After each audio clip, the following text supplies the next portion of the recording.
concerns, you can drop them. I will start with the ones that have already been dropped, so that we'll just continue from there. So here I have this one from Stanley. Yeah, Stanley, this is also good. This is all you are trying to do, is you are trying to get the authorization from the headers. So there are so many ways to get the authorization from the headers. You can actually destructure it also. You can add it like this. What you are saying is, get me the authorization that is in the headers that comes with the request. So whether you do it this way, you do it the other way, you're just targeting the authorization. So I think I saw one question. Our project, you said donors are connected to a cause. Please, what cause? Wisdom. I don't know if Wisdom is on this call. Wisdom is not here. All right. For this is project 1. When we say cause means what you are donating for. If you are donating to rent a house, the renting of the house there is the cost. If you are donating to pay medical bills, the medical bills there is the cost. So whatever that donation is meant for, that is what the cost is. Whatever the donation is meant for. So my question for today is, as we are generating access token, are we the ones to still validate it? No, Wisdom, leave it. CareerEX will come and validate it for you. Don't worry, I will send somebody to validate it for you. Now, if you generate token, it doesn't matter the type of tokens, and you send that token out, if they are sending that token back to you, you need to confirm that this token coming back to me is actually the same token that I sent out. Now, on the back end, a lot is very critical. I think it was on Saturday, which was yesterday, the cybersecurity guys were testing a particular project, a website that is currently live, and they noticed that they can bypass the OTP. Meaning that if I don't have OTP, as usual, when you're trying to do something on a website, the backend is supposed to send you OTP. And then they discovered that you can actually bypass the OTP. That's what was yesterday. The cybersecurity guys, they did it. So you as a backend developer, the cybersecurity people can bypass your backend. You are not giving them that. Anybody can just wake up and sign a token and send to you. And then if you see the token, you just assume that it is a token. No, you need to confirm that this token is actually the same token that I sent out. And we have that in the middleware now. We have a function like this to validate any token that is sent to you. And like I said the last time, apart from your registration, the login, and forgot password, these 3. Apart from these 3 routes, now the forgot password, you are not doing anything. You are just accepting their emails. You find the user and you send them a token, a link to click on. That's all you are doing with forgot password. So for forgot password, the login and register, you will not be doing any validation of token. You'll be validating your payloads. Payloads are the data that is sent in the request body. So you'll be validating the payload, but you're not validating token. Now, every other route, you must validate token. Every other route. Yes, I am recording. Thank you. Like I said, cybersecurity students were able to discover that a popular backend, a popular project, they can bypass the OTP. Now, you don't want that project to be your project. If you are going to generate OTP, now if I am going to generate OTP, the way I would do it is, you are not going to be sending me only the OTP. You will be sending OTP and the access token. so that if I validate the OTP and it matches or it doesn't matches, if you skip the OTP, you cannot skip the token. There is no way you bypass two of them. If you bypass the validation for payload, you cannot bypass the validation for the token, because that token, I am the one that generated it. I signed it myself and I sent it to you. So if you are sending it back and you tamper with it, I will know. So that way, now assuming the backend, because I was laughing when they said that, the cybersecurity said that, I was laughing because there's no backend that will build and then you bypass it. It's not possible. I can have up to 3, 4, 5 validations for different things. But you see that validating token is very, very important. And you don't share. Sorry, let me open my project. CareerEX.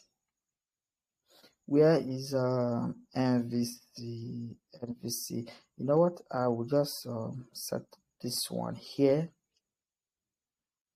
and set up this one here. Yeah, these 3.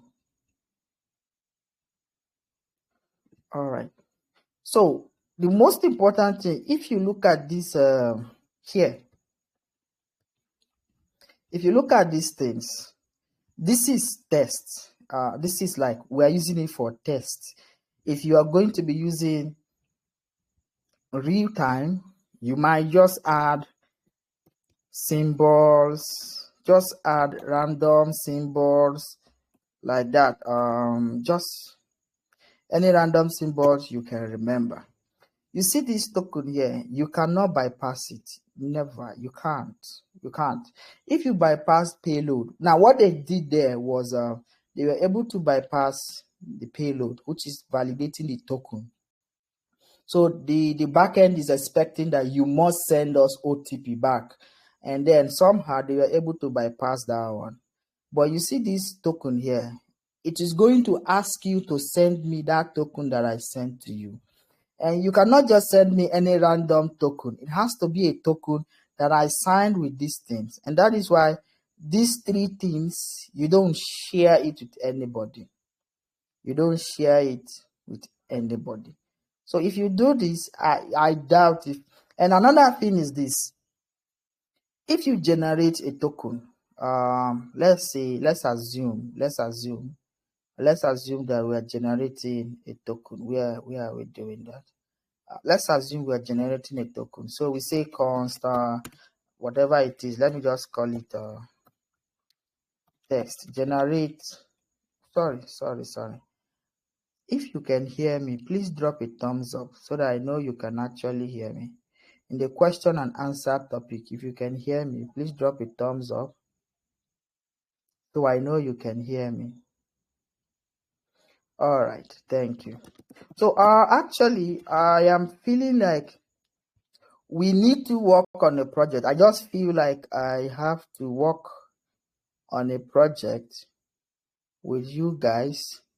Just one project. What will happen is one freelance project, work on it together, but I will hold the money. I will hold the money for you, and while we are working together like that. So hopefully any project at all, I may bring the project, you might also bring the project, but just let's find one project that after your program we work on one project, real life project. But like I said, I will hold the money. So let's say we generate a token here. We generate token here. So if you generate token and say the token is something like this, 968. Now you don't just send this thing. You will not just add this token and send it automatically, like attach it here and then say token is this. No, we don't. You don't do that. You're not going to be sending out. You know what? Let me just write it better so that. Let's assume we have a token here, and then we say our token is equal to this, and it is 856. So let's say this is a token we generated, and you just send it out. No. If you send it out, they can bypass this token. What you do is, since you have found the user, there should be a key in the models here that key will be called token. It is going to be used anytime the user is going to be getting tokens. Anytime you'll be generating token for the user. So you should have a key here. Any token that is generated, anytime you take that token and you say user.token, the token for that user should be equal to this token that is generated, and you save it. Await user.save. Now this means that if I save a token to a user and then you try to bypass it, maybe I would need to go and find the user. Now the data is on my own database. I have access to my database. Now you cannot go there and tamper with it, then go there and delete the token. If you go there and delete the token and then I run a check, there is no token. Now the first thing I would do if I want to validate, I will say if user.token. That's the first validation. So I'm trying to check, did I save any token to the user? That's the first validation. And the second validation would then be, and the user.token, is it the same thing as the token the user sent? So this one, you see these two, you cannot bypass these two because these two are coming from the database. There is absolutely no way. So validation, like some persons are asking, validations are too plenty. Validation is your selling point. If I wanted now, what I can do, not me, I'm not me, because I'm not the one that found out that backend is actually lacking. But the student that found it out can actually arrange a proposal and send to that company and tell them your backend is actually leaking or something. But I can handle it properly if you offer me a full-time role. Now, the moment they hear that their backend has issues, now even though they have a backend developer, they will still invite you because they want to know how possible it was. So you need to prove to them that it's possible. But then you are asking them to offer you a job. They will offer you a job and you handle validation. So validation alone is like your selling point as a backend developer. Is your selling point, your main selling point. So you should run validation.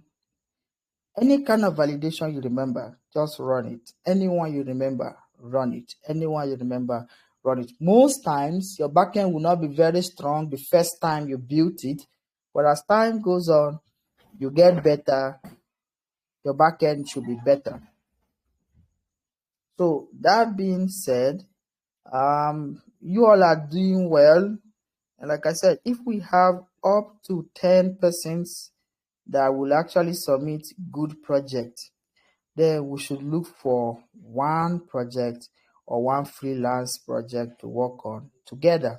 After your training, if we get up to 10 persons, now the reason why I'm saying 10 persons is I don't want to work on the project alone. And it may not be my project, so why will I be working on it alone? So, but if we have up to 10 persons that submit a good project, and I can say, okay, at least out of 10, 5 persons will be very active in the project. Like that, but toward the end of the project, we will know what to teach you. So, any other question? Hello, sir. Yes, go ahead. Good evening. So I actually, I think I was not a little bit early. So, but I Okay, wanted to say something concerning this validation, like okay. the login and also the other endpoints. Apart from I don't know. I want to know the different kind of validation for the login, then the other endpoints. What kind of validation should we put on them? Like, are all of them going to have validations, or maybe some we have that then others we can like leave it? I don't know. Now, if you Because are the validation is if you are building a register endpoint. You know that Yes, sir. by default, you need a primary key, maybe your email or phone number or NIN. So that key that is important, you must validate that it should be sent to you, that key. If you are validating, if you are building a login endpoint, you know that you need two keys, the password and the identifier. The identifier can either be email, phone number, or username, or anything. So those details that they will be needing to log in, you must validate that one. Now, for forgot password, you just need their primary key, maybe their email, to find their account and send them a link where they will go and reset their password. So that key, you will validate it. Now, that key is what we call payload. So payload is simply, how would I put it? And these things we accept from the request body. That is what we call payload. So when you hear payload are the variables we'll accept from the request body. That's what we call payload. So for login, register, and forgot password, you are only validating payload. That's what you are validating, payload.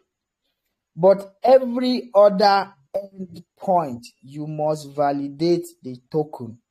The token is, I don't know if I have it here. It's not in this, it's not here, but I think we have something, a screenshot of it, where we say validation, we are setting the authorization from the headers. Now, you must be validating authorization from the headers. Now, I showed you Flutterwave API and the Paystack API. All of them, they accept token in the headers. You too, you must accept token in the headers. Let's see, Paystack integration.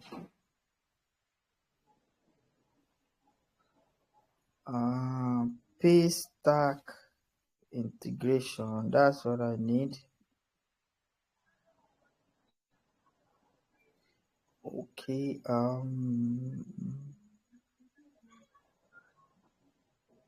trying to open Paystack so that we but if we have an API key, like if we have an API key, if anybody has it, you can just drop it so that I just show you how to integrate it. Although I said something about it, you're not doing much. I can't find the place, so I'm looking for.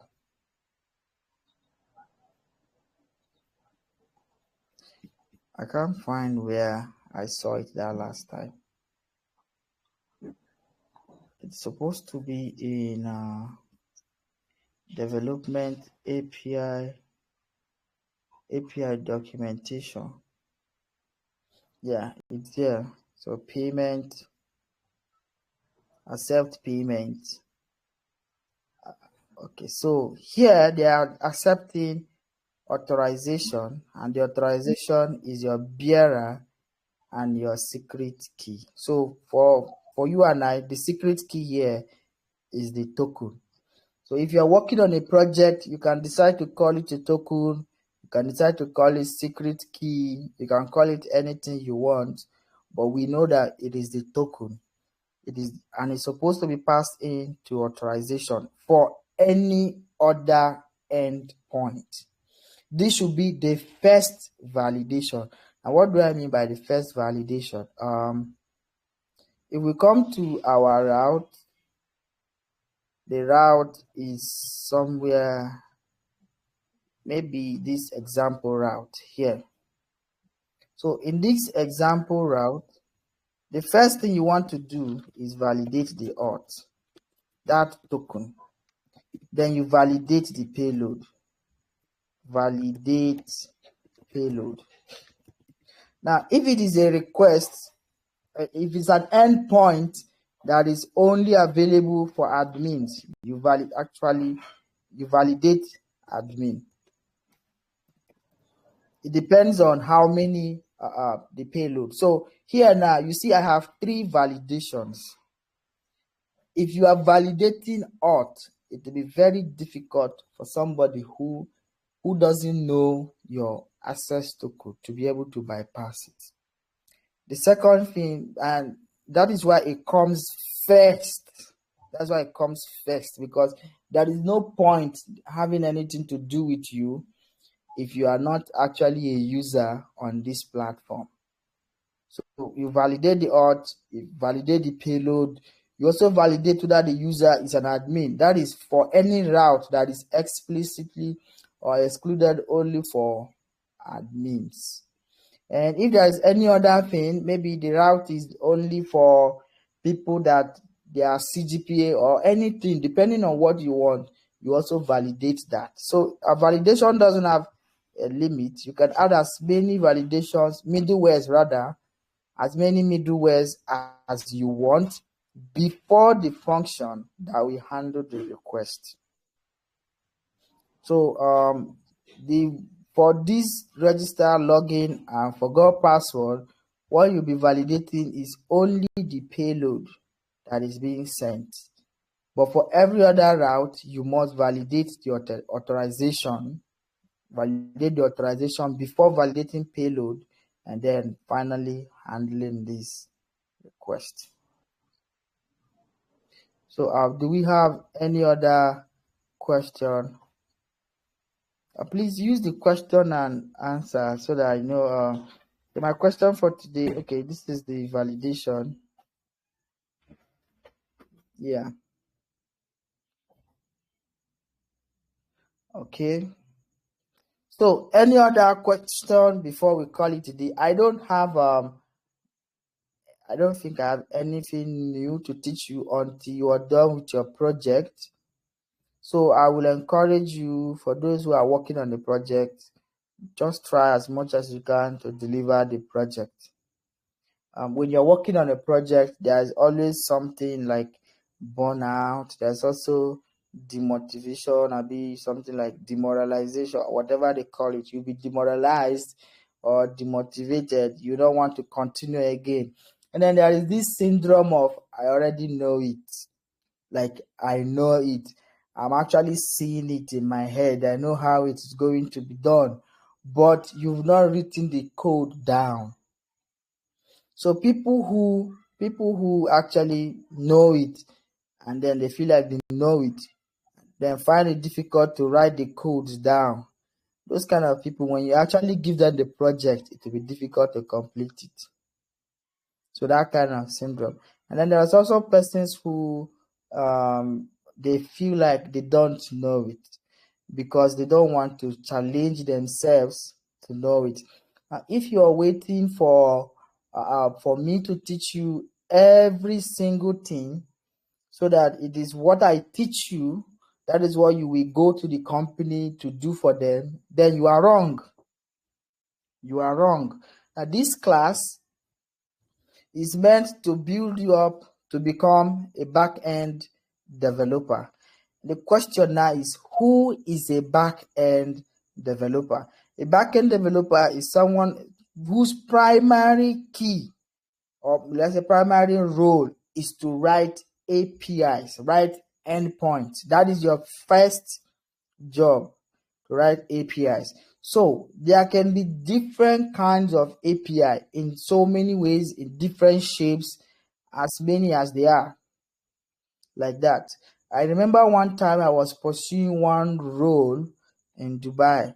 The guy who's there is writing APIs, endpoints, for all the flights. I mean, will I say for every, what is it called, airport in Dubai, they have one central APIs to do for transaction. Now, I don't really know how it was, but I've been trying to see how to hook up with that project. I've done so many things. I've gone to Abuja. I've gone through people so I can actually meet this guy. This guy doesn't go out. If you see his house, the pictures of what I've seen in Dubai, and the funny thing is, this guy is from Nigeria. And I don't think people do know him. So his job is just there writing APIs, and different applications are consuming the API. Different mobile apps, different websites are all consuming the API, and the API handles all the whole bookings, routing, everything around flight in Dubai, like that. So that is your job. Now, that kind of APIs, I will not teach you how it's done, but you're a backend developer. Because I didn't teach you how to do that particular one, doesn't mean you are not a backend developer. No. So if you are one of those that feel like I don't know enough, I don't think I can really handle this project, then you are wrong. As a backend, your job is to build APIs, and you are going to come across so many APIs depending on how you grow. Some persons grow very fast, some persons grow very slowly. So if you grow very fast, good. If you grow very slow, good. The thing is, whether you grow fast or you grow slow, all of us are going to reach the same place. It will, even if you don't pursue jobs, I mean, you're a backend developer and people know you're a backend developer, and you do not pursue jobs, the job will pursue you, like that. That's how it happens. You just stay like this one day and you feel like you'll be the one running from it, except you don't want to go that route again to become a backend developer. So I will not teach you everything because there are so many things to do. And the funny thing is, the demand is changing and improving. What we used to do with technologies or mobile apps before are not what we currently do now. Next year, there are so many things that will come out, and they are not things we already do now. Who are the persons to write this API? They are the developers that learned yesterday or today. So if I teach you what we do currently now, and then something different comes up next year, does it mean that you're no longer a backend developer that can handle that project? No. So my job is to bring you up as a backend developer, which I have done. And I'm actually grateful for those who are working on the project. It shows that, yes, we've actually come a long way. After you build your project, you're already a backend developer. Now, whether they bring a project you know or they bring a project you don't know, it doesn't make you any less a back-end developer. Your job is to figure it out. Listen to what they want and figure out how to do it. That's your job. So for those who also feel like I don't know much, please don't feel like that. Now, some persons who are waiting for let this program end. There are courses on YouTube I want to go and study. There are courses on Coursera, Udemy that I want to go and study. That's very good. Yeah, go and study those courses, but you'll be wasting time and you'll be delaying your growth. Take it from me, you have enough for what it takes. The only thing I know that might be difficult is TypeScript, because most industries want you to write with TypeScript. But that does not mean you don't know backend. They are simply saying this backend you are writing. Yeah, not today. I hope that I was intending by next week I'm going to get that portfolio and also teach you how to deploy the portfolio. For the open source, I didn't find anyone, although I went home. Like, I'm not currently in my house. I went to my parents' house.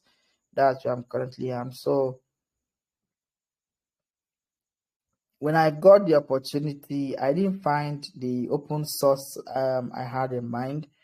But if you have anyone, you can always drop the link so that I will check it out. What open source is you look at a project. For example, let's take Bolt. Let's take Bolt, for example. Now, Bolt can actually say we are working as open source.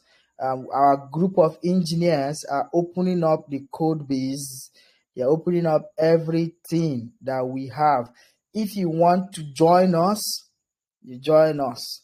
So what you would do is, now, depending on the procedure for joining open source, Sometimes they have private groups.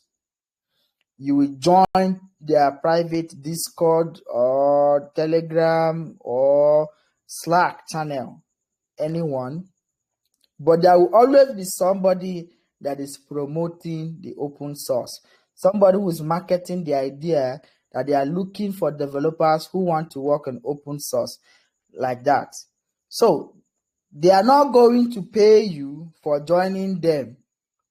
But when you join their group and you get access to their GitHub repo, in that their GitHub repo, they will tell you, our project is working fine, but these are 1 or 2 or 3 or 4 or 5 issues that we have. These issues do not stop our product from working. Our product is working, but maybe we want to advance it, or maybe there is a challenge that we are currently facing with the current product. So they will list out all the issues. You that is joining, you can pick any of the issues in the code base and say, okay, I want to add this. Or maybe the issues they mentioned is not what you want to work on. You just want to work on something new, something out of the box. So you just add that functionality to the code base and you push it to that GitHub repo. That is all. That is all open source is. So if you push it to that GitHub repo, they will decide whether what you did is actually good or not. If what you did solves the problem, they will merge it to their main code base. And automatically, if there's any reward, because there is always rewards for some of them. But the greatest reward there is, imagine if you have the entire code base that is running both. Imagine you have the whole codes that is running the both application. That is the main gain with open source. And also, when you push your code, if anything is wrong with your code, you will see feedbacks, because everybody is watching it. You will see feedbacks. Some people will actually commend you.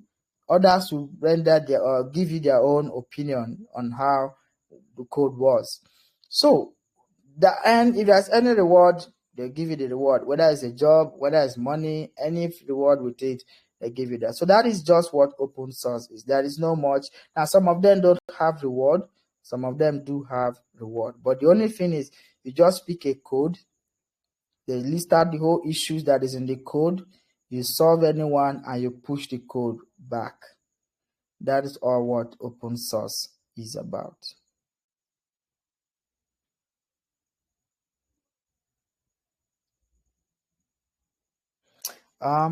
There are some websites that if you try to do some stuff on it and you send it, it will send you a message that you should log in. Is that the access token? Yes.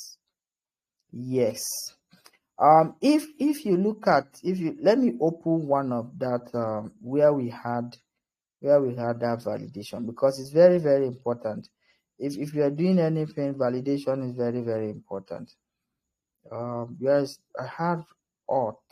Wait. Where is my CareerEX? Cohort 2 auth.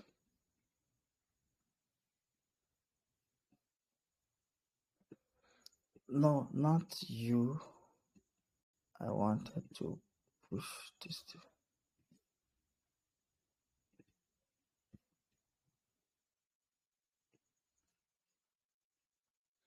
Validation.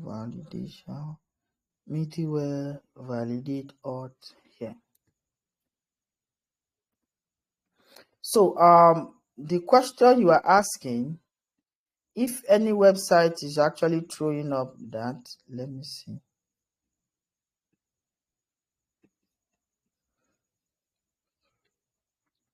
If any website is throwing up this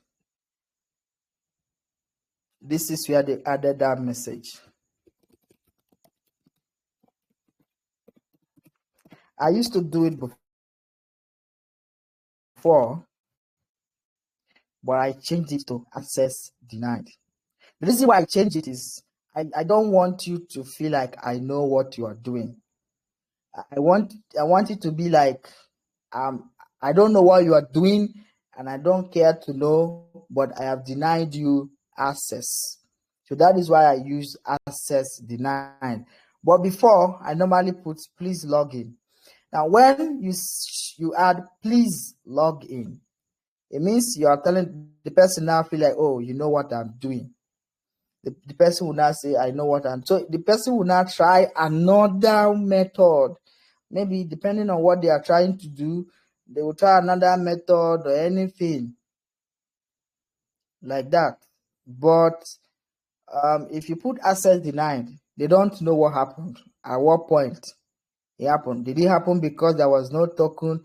Did it happen because that is a limited, is actually restricted for admins, or restricted for tutors, or restricted for moderators? Or did it happen because I've actually gotten what I want, but as I was about to come back, they caught me red-handed? So they have no idea what happened. But this is the part where they send that please log in. Once you check and there is no authorization, you tell them please log in. But I don't use please log in again, because it means I know the person knows that I know what they're doing. I just use access denied. So if I say access denied, the person knows to stop. The person will just stop, because you just know that whatever it is you are doing, they will not allow you continue again. Whether you get the right password or whether you input the right one again, you just know that they will not allow you again. Access denied, like that. But it depends. You can use any. I think, and there's another one, invalid. There are so many languages. I say sentences you can use here. There are so many, but you need to check if there is authorization. If there is no authorization, you choose the message you want to return. That's it, like that. So that is what they do there. Going through some job description, and I saw CI/CD pipeline. Now, for you and I, you don't have to worry about what CI/CD is, because I think one challenge you might have is that I'm not like a classroom teacher. I'm more of operations guy. There are people who will be teaching you this back end. You will need to write notes. You'll be doing notes, like you have notes. You'll be taking notes like that, because they teach you a lot of theories, but I don't do theories. What I do is operations. You want something done, tell me, we'll do it. That's what I want. So if I'm teaching you, be rest assured that from day one, you're going to, this is the auth, right? I want to check. Now we're coming to this CI/CD stuff. That's what I'm trying to explain now. From day one, cohort 2 auth here. Let me check my GitHub account. Now, a lot of persons will add that CI/CD auth, but you don't need to worry about it. I have taught you. I have. So that is where I was coming to. What I've coming to is I didn't use the language, because this is cohort 2 auth. So cohort 2 auth is cohort 2 auth. Yeah, that means it is actually the auth. So I have an endpoint here. I have an endpoint, not like an endpoint. We built authentication the last time and we deployed it. We built this authentication and we deployed it. Now, I don't know what is inside the authentication. But what I would do is I will try out the endpoint. I'm just going to try only one endpoint, only one. If I come to uThrive, sorry that this is too small. Let me make it bigger. and I will go to create one endpoint, Control A V. And this is the route, this thing. If I send it, let's see what it is going to return. Let's see if it's going to return something. This is the auth, and in the index, which is this route, is supposed to return welcome to youth trial. So that is what it is supposed to return. And because it is a free server, that is why it is delaying like this. So if you deploy a backend to a free server, after a while, if it has been inactive, after a while, it will begin to slow down like this before it sends you back a response. But after that first time, if you keep calling, it will be faster. But if you leave it again, it will sleep. After, I think, I don't know how many hours of inactivity, but after some hours, it will sleep. Now it's back. It says, welcome to youth trial. So what is CI/CD and pipeline and everything? And what this means is that when you build a project the first time and you deploy it, now CI/CD means continuous integration and continuous deployment. That is what this means. Continuous integration and continuous deployment. What it means is that if you build a project the first time, let's say you are building authentication, and you build only the register API, and you deploy it. When you are building the login API, you don't need to deploy that one again. You just push your code, and then automatically, wherever you deployed it to, should be able to pick it up. So now, it doesn't matter what you are using for CI/CD. I like using GitHub. That is why I like deploying my project from GitHub. Now, most times I deploy the code base directly, but most times I like using GitHub because if I build it the first time and push it, I will deploy. I will go to the server and deploy. Now, the second time when I push it, I don't even need to open the server again. The server will automatically pick it up. Now, let's use this for example. This thing returns a message that says, welcome to youth trial backend. And we know that because that is what it returned from this endpoint for this API. So, but what I will do is I will change it to something like a message. This is message 1. I will add message 2. Message 2, and I'll say put comma here. Message 2, and I'll say testing CI/CD, and then save it like this. And I would push this to GitHub again with git add dot, git commit, git push origin master. Now, if you come here, you will see the cohort has started deploying again. I didn't deploy this. Just by pushing to GitHub, automatically the CI/CD action will start or trigger immediately. Now, for some servers, you need to enable it. Like if you are deploying to Heroku, you need to enable it manually. But if it is Render, you don't need to enable it. Render does that automatic. Now, for different servers, you need to enable it. And then once you push your code, it will pick it up and deploy again. So that is what we call continuous integration and continuous deployment, CI/CD. So once this has finished deploying, we're going to test it out and see that that message we added, which is this message, let's see if this will show up. So that's what CI/CD is. So I hope the .env file will be included in the source code. No. The .env will not be included. No. If you need to run the entire code base, you will build your own .env file. Our project, you said donors are connected to. Yes, Wisdom, I've replied to this now. Now, courses means when you are donating, if you are making a donation, there is something that donation is meant for. It is either it is meant to send rent, or pay hospital bills, or pay utility bills, or give scholarship, or help the beggars, anything it is. That is what a course is.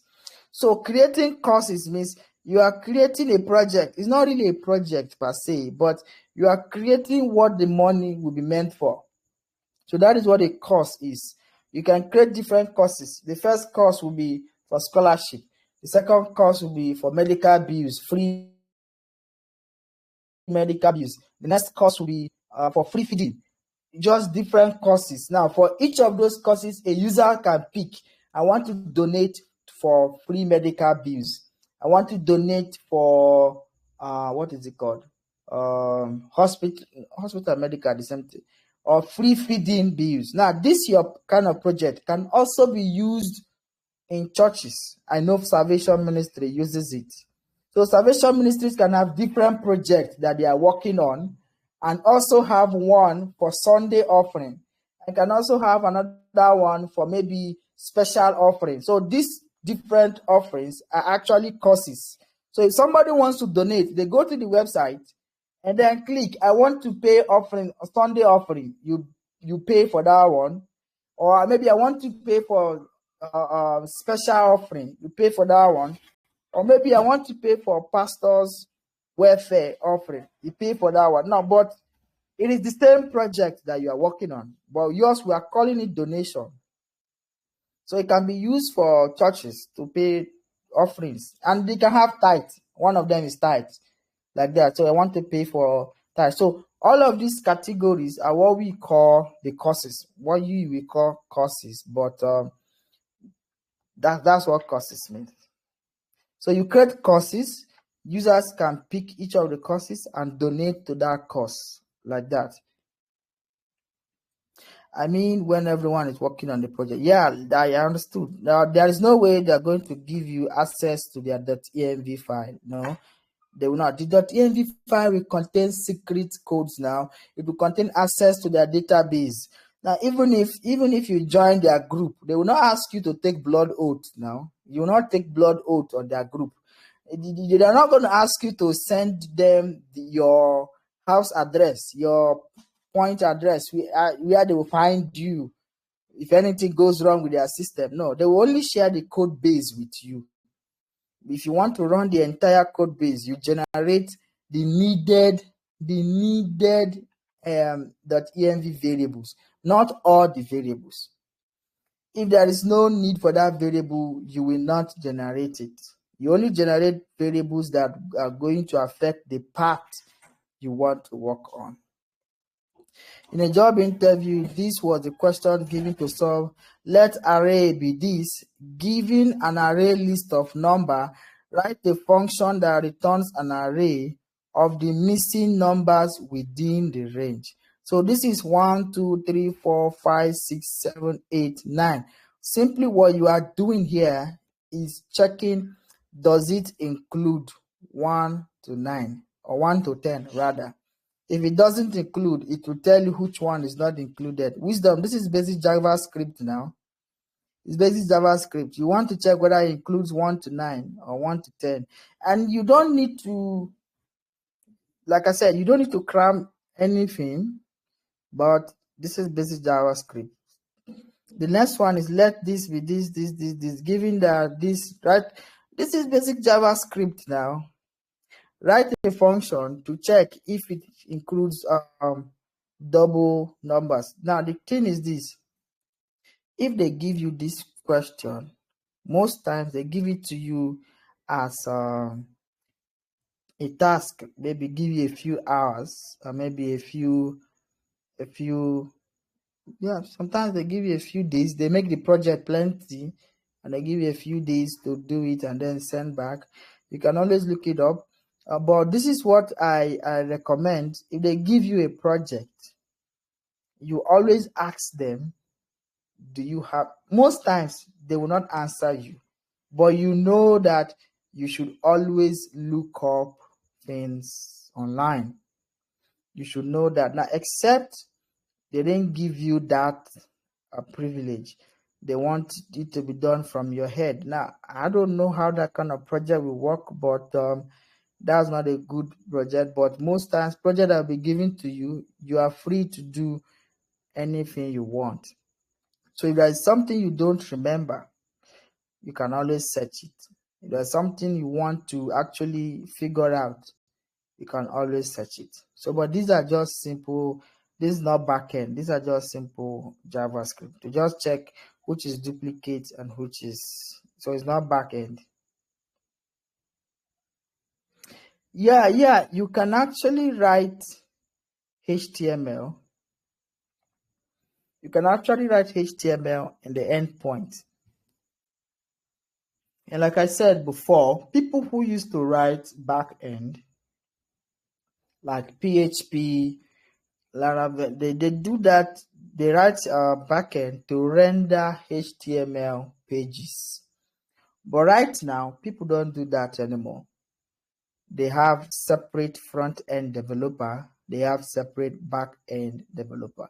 But before, you have back-end developers that are writing codes, endpoints to render HTML pages. But a lot of persons don't do it anymore. So there's actually no point doing that. Now, as a backend developer, your job is to be writing APIs. Be writing APIs. You can work for a company for 15 years. For 2 other 15 years, you are writing and updating different APIs, just like that. You are not going to be rendering HTML pages, except it's a personal project or it's a small project that was given to you and that doesn't need expansion, may not be expanded later in the future. Then you can render HTML pages. But ideally, you should have a different front end and a different back end. Big grammar, Said, I want to know. I'm not a fan of grammar. That's what I said. If it was some person that are teaching you back end, you'll be writing notes, meaning there'll be big grammar, big English. But I am more of operations. We do the actual work. We do it. Most times, what we are even doing, we don't know what it is called. We just do it.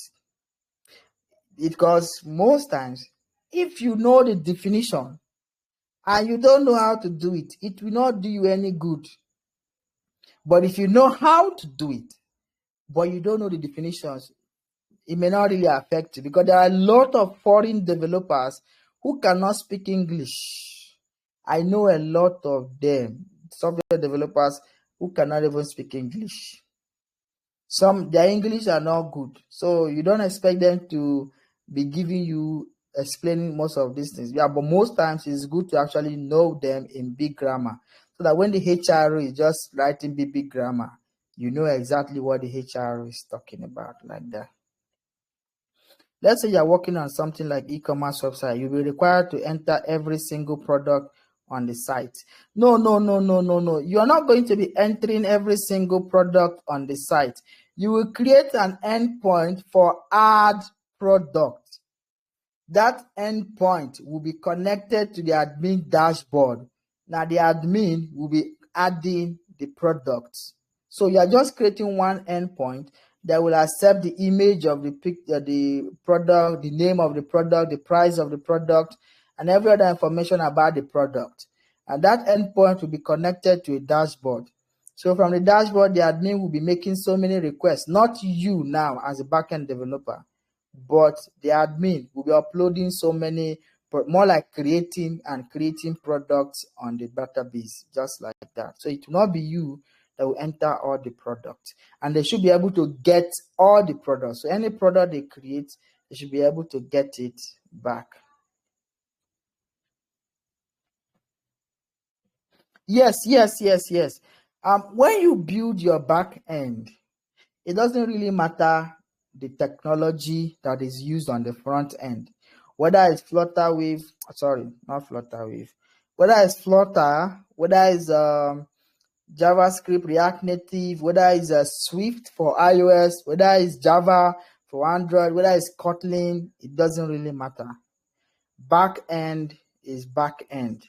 The front end is entirely different. So the front end has no business. It doesn't care what you built your back end with.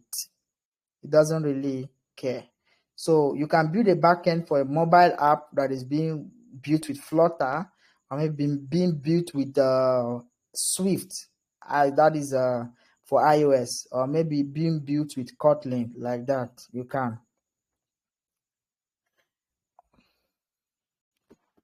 How do we use external APIs to get all the countries in the world? I think I had this endpoint. I did. So, but I had it. But there's a free endpoint. There's a free endpoint for this. So what I'll do is I will try doing it. I'll just copy my own and then show you how I did it. It's not like an endpoint. You'll be the one to build that endpoint. You'll be the one to build that endpoint. So I'll call it const get all countries. All countries is equal to this. No, async, accept the request and the response. But to make an external request, I'll repeat that again. Sorry, what's the question? I haven't heard from Cynthia too. I haven't, but if anyone knows her personally, you can actually check up on her. I haven't heard from her for a while. Now, the last time I heard from her, she said she just got a laptop and she would try following up to work on the project. So I haven't heard much from her, but you can all check up on her. Countries is equal to async request and response. Why am I having error here?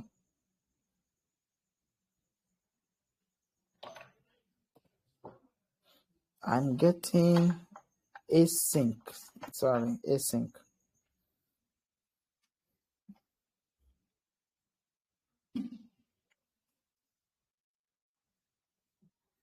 Yes, PHP can be used to build a backend server. Yeah, PHP can be used also. So what I will do is now, before you make an external request, you need to install what we call Axios. npm install Axios. You need Axios to make any external request. It can be for payment gateway, it can be for anything. The one I want to do now is to get all the countries of the world. I think I have that endpoint.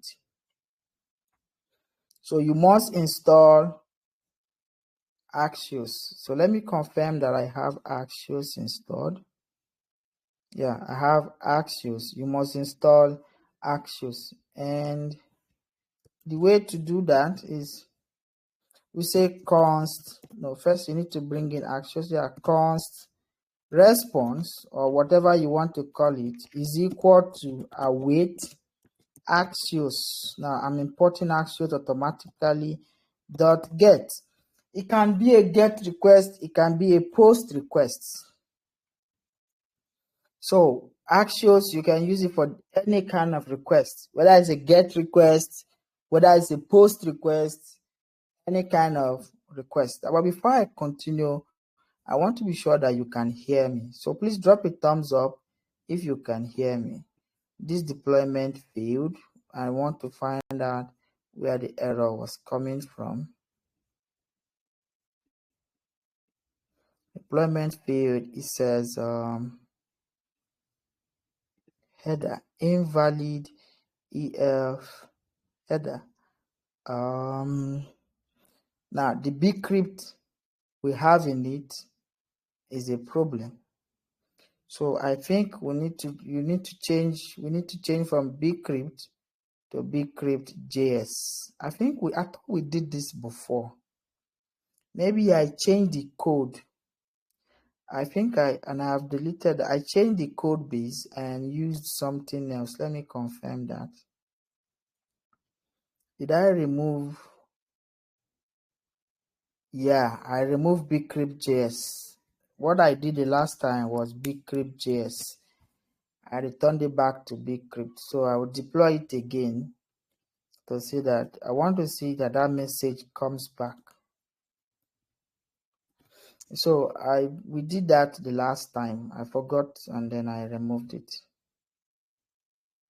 All right, so we will continue. Like I said, it can be a GET request, it can be a POST request, it can be any type of request. Now, but depending on the type of request, if it is a GET request needs two things. The first one is the URL.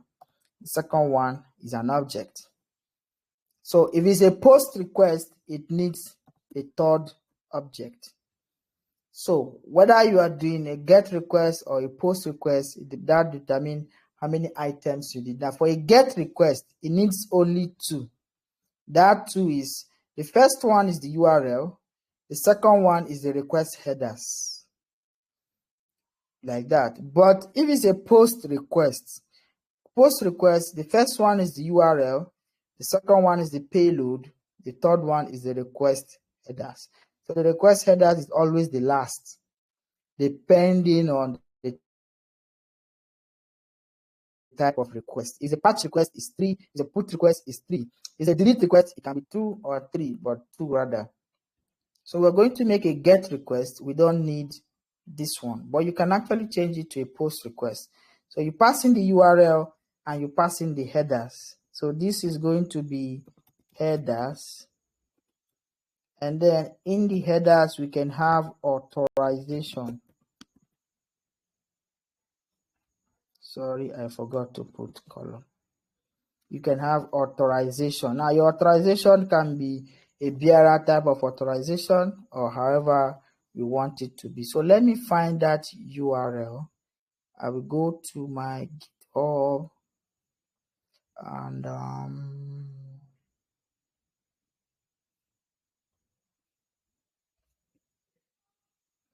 I think it's somewhere here. I will find that point and I think it is in utilities and utils. Yeah, this is fetch endpoint. So this is the URL I used. I'll copy it and then I'll replace it here. Place the URL, and the next thing is the key I used. Did I use any key? Well, that's for rates. That's not countries. That's the getting a different rate. I had countries. I can't find it.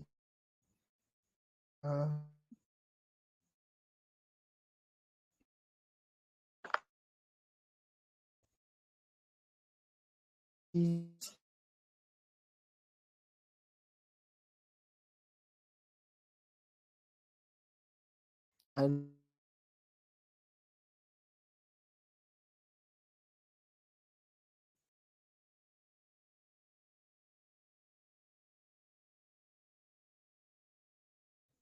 because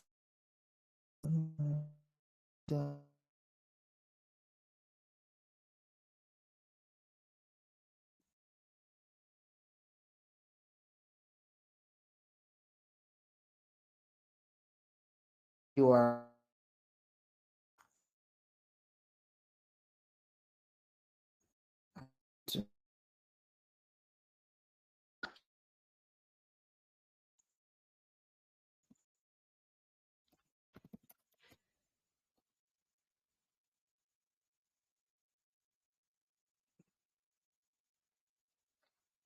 Okay.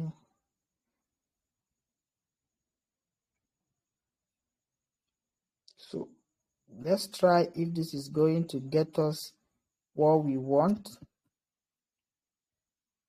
This one was to get the latest current exchange rate.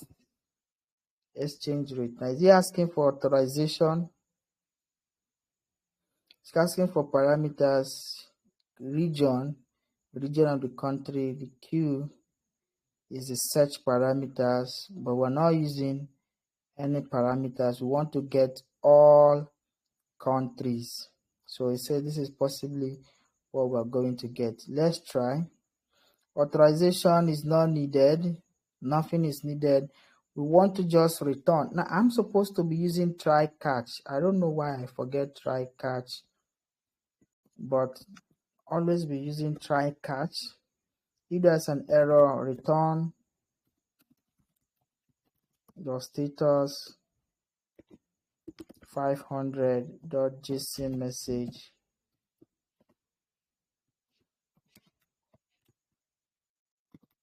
Let the message be error.message. And here I will then add these things inside here.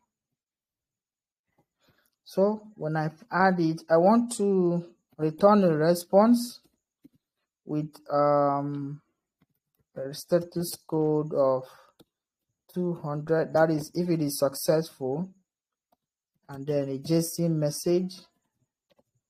It should have a message that will say successful or whatever, and then it should return response dot data, and I'll say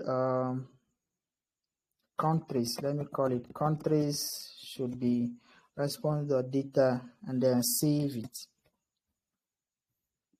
So this I need to export it. I will export it here, and I will export it here, and then go back to the route where I am supposed to attach it to a route here. So I'll attach it here, and I'll change it to a get request, and it should be get countries, and then it should be get, I've forgotten the name. Yeah, get all countries, and save. So what we are doing is we are building an endpoint that will go and query an external endpoint. So this is our endpoint, but if you call it, what it will do, it will go and query this external endpoint in a different backend. So this is the URL of the backend. This is the data version 1, and the endpoint is /countries. So let's try this out and see that we get the list of countries. So I'll come here and add localhost.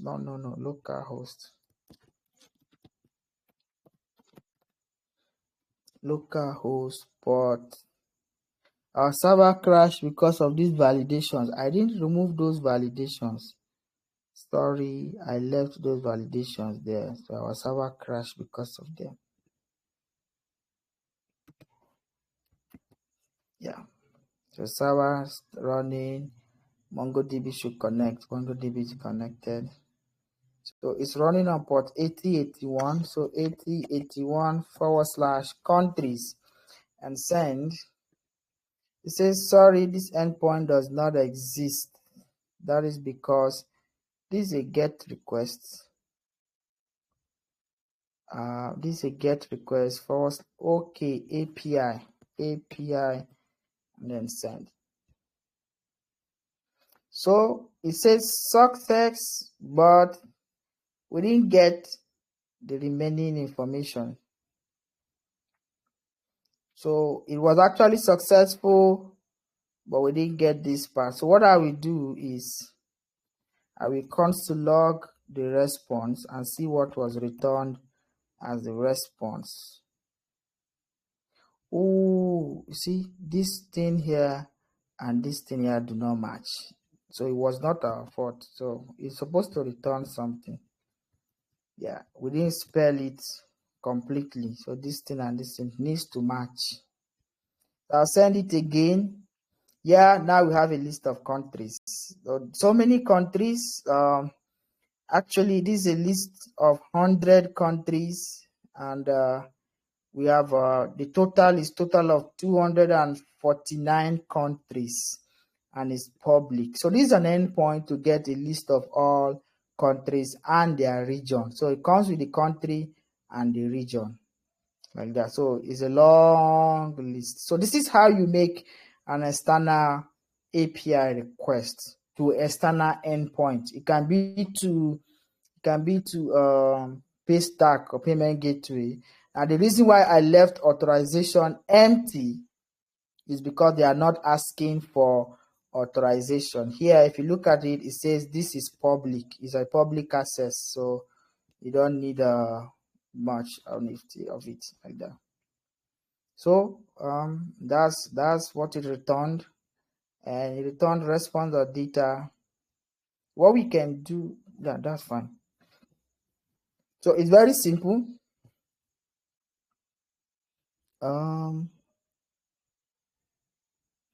So what other questions do we have? So we've implemented this one. All right, so any other question? I don't have anything new to teach you. Like I said, I was hoping today would be a very brief class, like very brief, but it's a good thing that we actually have this now. At least with this, you should be able to make, like I said, if it was a post request, then after this object, you will be needing another object here. If it was a post request. Now, inside this object here, you will be adding your payload, email, password, anything they're asking you for, amount, like this, if it's a post request. But because they get request, this object is not needed, this one. But if it's a post request, then you need the second object, which will contain the payload. But I will remove it for now. So any other question?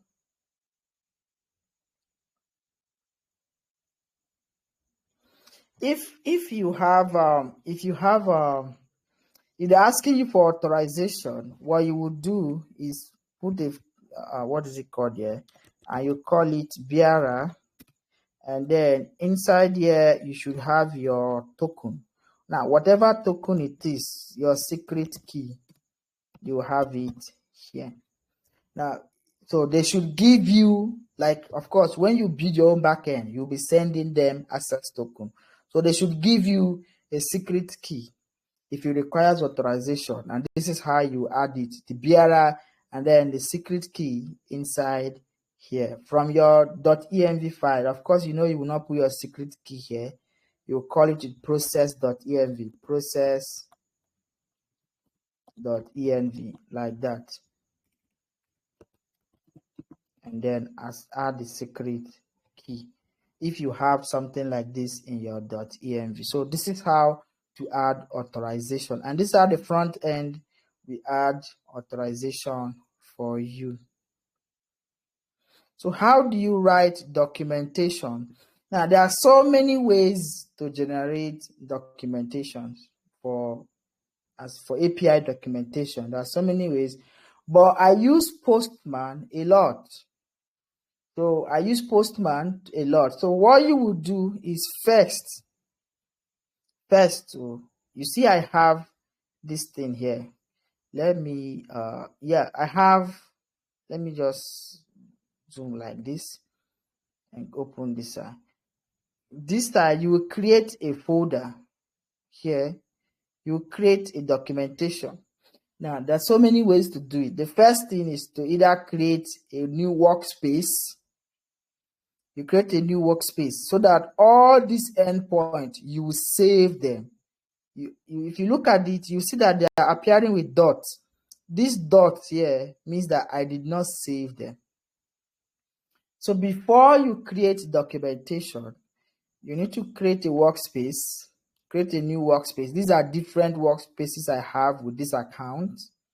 So you should be logged into your Postman. The way I'm logged into my Postman, you must log in, create a workspace, and then create a folder. This folder will be where you store all the endpoints.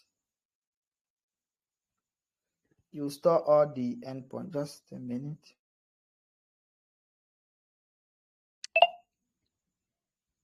So this cohort 2 is empty folder. Now this new folder has endpoint that I have saved. If you save anyone, you see them here. Now you can rename them also. You can rename them. Now let me show you how to save one. So what I would do is this last one that fetches countries, which is this one. I'm going to click save and I'll change the name. The name here will be fetch all countries. So fetch all countries. Now I'm saving it to this U tribe folder. You can save it to any of this folder. I'll save it to cohort 2 and save. So now I have saved it. Now you know I've saved it because the name now says fetch all countries. This is the only one. I can save another one like this one. I'll save it and I'll call it the base URL. Base URL. And I'll save it. You can save other ones. This is odd. I don't know what this is for, so I will not save this one. I'll delete it. This is supposed to be for login. I don't know if it works. Do we have any payload? I'm looking for, I want to find a post request. Let's save one post request so that I'll show you how it's going to appear on documentation. I think we had register here. Where's that register? We had one that is register.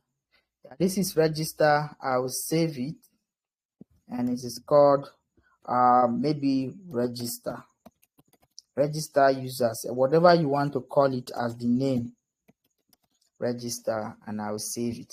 So now I have 3 endpoints, 3 of them, 2 GET requests and 1 POST request. Now this POST request, you know that it has why is it not moving? It has a body in it, and in the body it has this payload. That is why I decided to save this one. So the first thing you want to do is click on documentation. This icon here is documentation. So clicking on this means you want to generate a documentation with the endpoint you have saved. Now it is only the endpoint you have saved that will appear in this documentation. And like I said, if you see dot like this, it means you have not saved it. So I will scroll to the one I saved. You see I've saved these 2.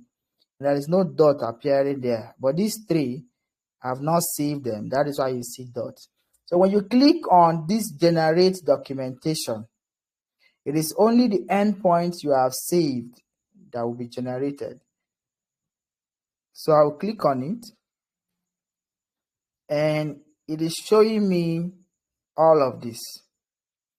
So if you want to add whatever information you want to add as a comment, as codes, sorry, no, that one would work. I'll come here and just click on this side to generate the documentation here.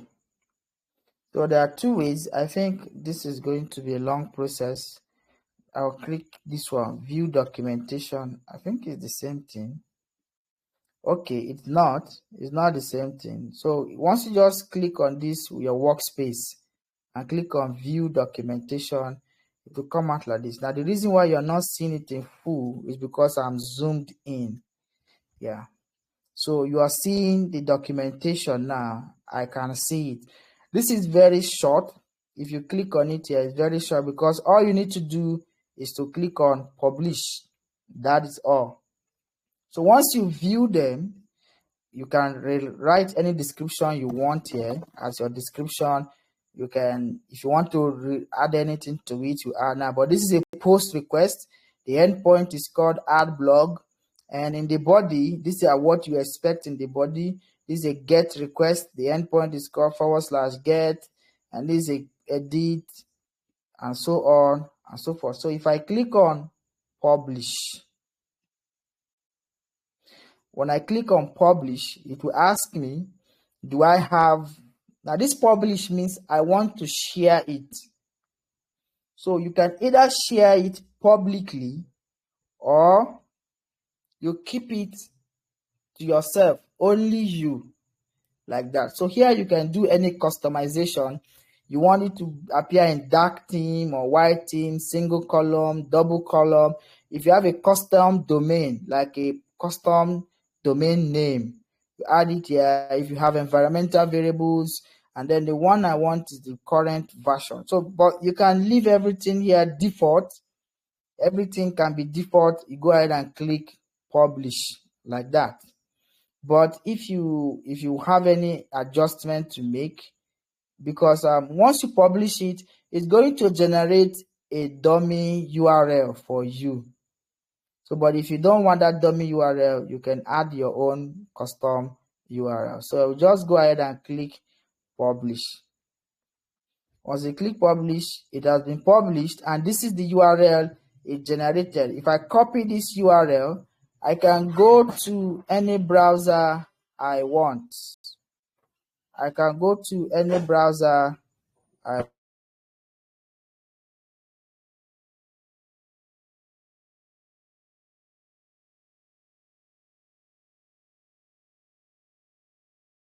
Yeah, so I can go to any browser I want. Now, this is my Chrome browser. I will paste that URL here and send.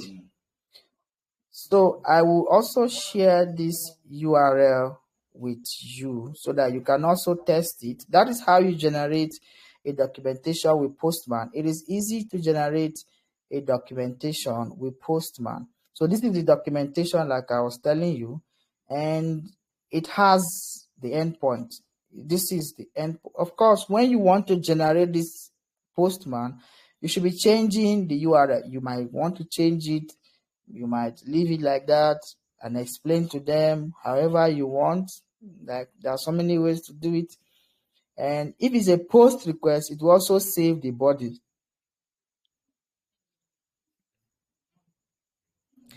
Yes, we are still on. We are still on. Just a few minutes, we'll be done. So this is how to generate documentation in simple steps.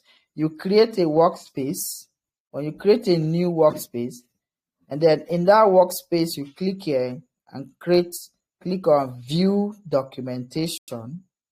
When you click on view documentation, it will show you something. Then you click on publish.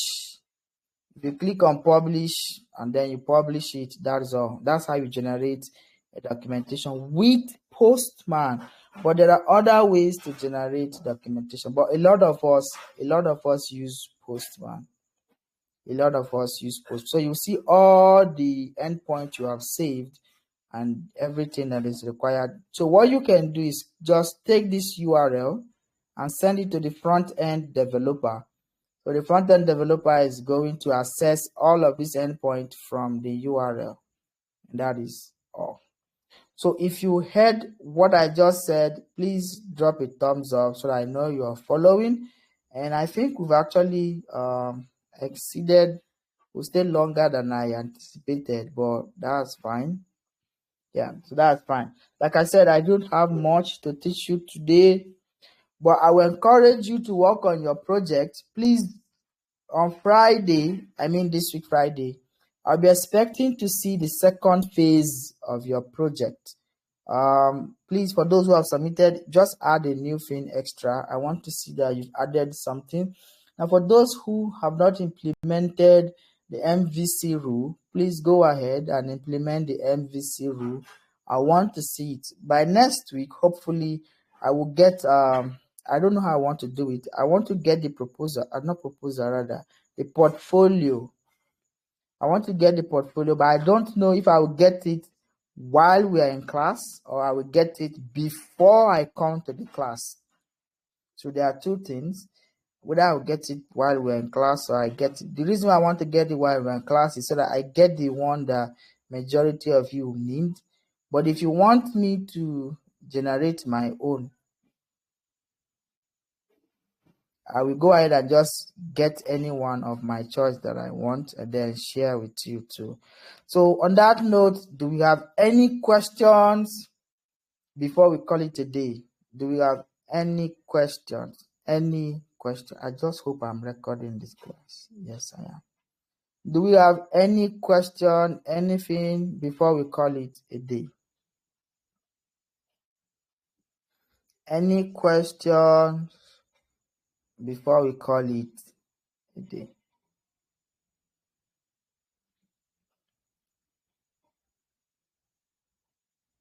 No questions.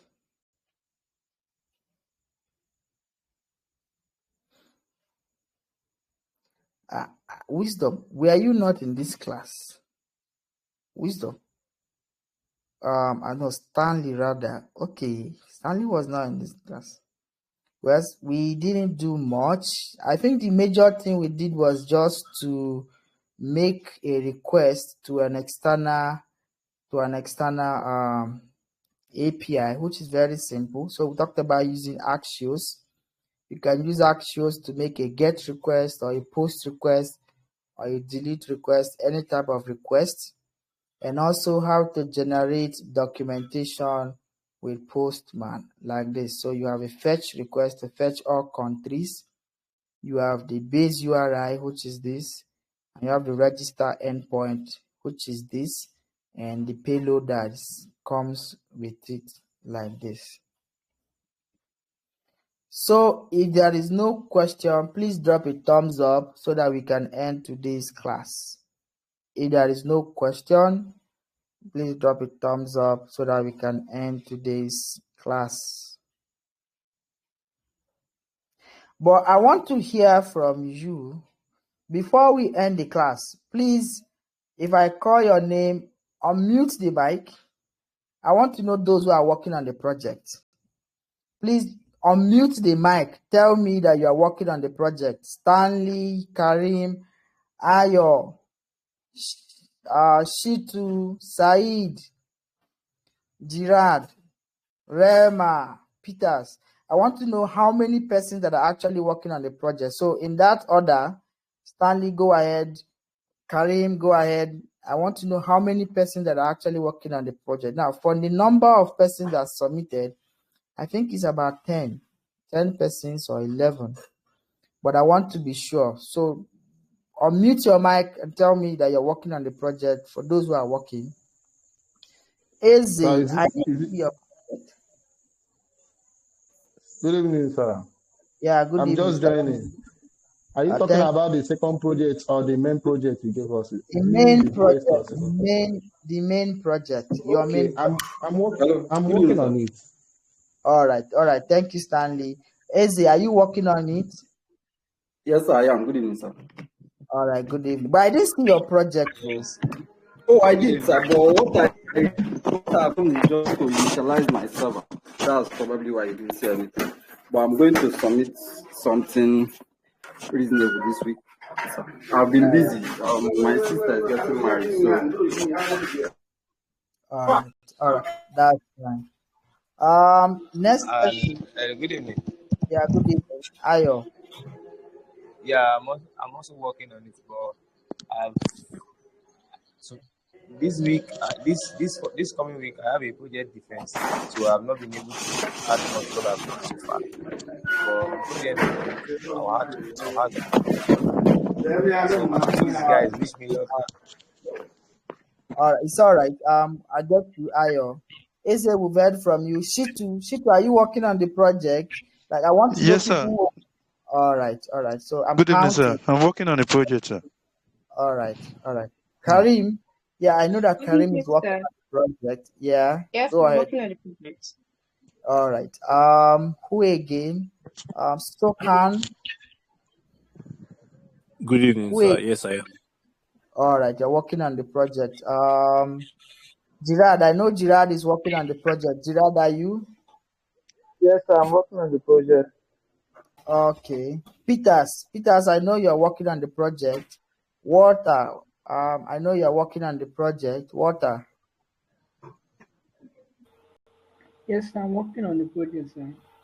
All right. Is there anybody I haven't mentioned? Said. I'm working on the project, sir. All right. So that means I should be expecting not less than 15 projects, at least 15. Now, even if you don't finish the project before the deadline, I'll be very glad if you actually finish before the deadline. But if you still need extension, I can still give you extension. But let's work with the deadline first. Try as much as you can to deliver the project. And like I said, if we have up to 10 persons that submit the project, I'll gladly work with you on a freelance project. Well, like I said, I will hold the money. So, but we worked on the project together like that. So, thank you for coming to today's class. See you again next week. You can drop a thumbs up now so I know that we are good to end the class. All right, thumbs up before we end the class. Thank you. Thank you. Thank you. Bye-bye.